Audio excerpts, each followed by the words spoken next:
హైదరాబాద్ లో BRS party చేసిన అభివృద్ధి శూన్యమన్నారు సీఎం రేవంత్ రెడ్డి. కేంద్ర మంత్రిగా ఉన్న కిషన్ రెడ్డి తెలంగాణకు తెచ్చింది గాడిద గుడ్డే అన్నారు. దానం నాగేందర్ ను గెలిపిస్తే కేంద్ర మంత్రి పదవి తెచ్చే బాధ్యత తనదన్నారు సీఎం రేవంత్ రెడ్డి. ఇయాల కేటీఆర్ అప్పుడప్పుడు శిల్పారామం దగ్గర సెల్ఫీలు తీసుకొని సెల్ఫ్ డబ్బాలు కొట్టుకుంటుంటాడు. ఓరి పిచ్చోడా, ఆ శిల్పారామం కట్టింది కూడా మా కాంగ్రెస్ పార్టీ సనాసి. ఆ సంగతి మర్చిపోకని ఇవాళ కేటీఆర్ కు గుర్తు చేస్తున్నా. మిత్రులారా, ఔటర్ రింగ్ రోడ్డు, అదేవిధంగా అంతర్జాతీయ ఎయిర్పోర్టు, ఐటీ కంపెనీలు, ఫార్మా కంపెనీలు, అదేవిధంగా అంతర్జాతీయ స్థాయిలో ఈరోజు హాస్పిటల్స్ను హైదరాబాదు నగరంలో ఆనాడు కాంగ్రెస్ పార్టీ నిర్మించింది కాబట్టి ఈరోజు ఈ నగరానికి ఇంత పేరు వచ్చింది.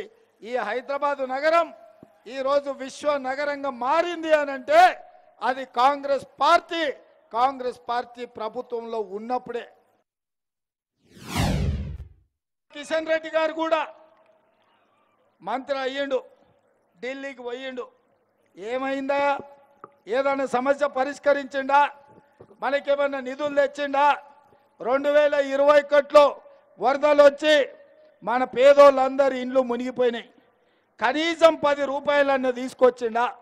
ఆయన బండి సంజయ్ అధ్యక్షుడు గుండె వరదలు మునిగినప్పుడు చూడనీకి వచ్చిండు. బండి పోయిన వాళ్ళకు బండి ఇప్పిస్తా, గుండు పోయిన వాళ్ళకు గుండు ఇప్పిస్తా, లారీ పోయిన వాళ్ళకు లారీ ఇప్పిస్తా అన్నాడు.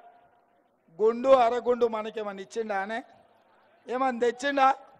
వాళ్ళ మోడీ ప్రధానమంత్రికి ఉండే కదా, 5 రూపాయలు కూడా ఈ జంట నగరాలకు తేలే. ఈ జంట నగరాలలో మీ సమస్యల మీద మాట్లాడాలి అని అంటే ఆ సమస్యల్ని పరిష్కరించాలంటే ఇది సరిపోదు. అందుకే రేపు కాంగ్రెస్ పార్టీ రాహుల్ గాంధీ గారి నేతృత్వంలో, సోనియా గాంధీ ఖర్గే గారి నాయకత్వంలో ఢిల్లీలో కేంద్ర ప్రభుత్వం వస్తున్నది. కేంద్ర ప్రభుత్వంలో మీరు సికింద్రాబాద్ నుంచి దానం నాగేందర్ గారిని గెలిపించండి.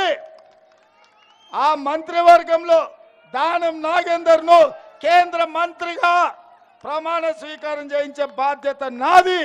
మీరు గెలిపించండి. ఈ జంట నగరాలను అభివృద్ధి చేసే బాధ్యత, జంట నగరాలకు సికింద్రాబాద్ పార్లమెంటుకు మంత్రి పదవి తెచ్చే బాధ్యత నాది.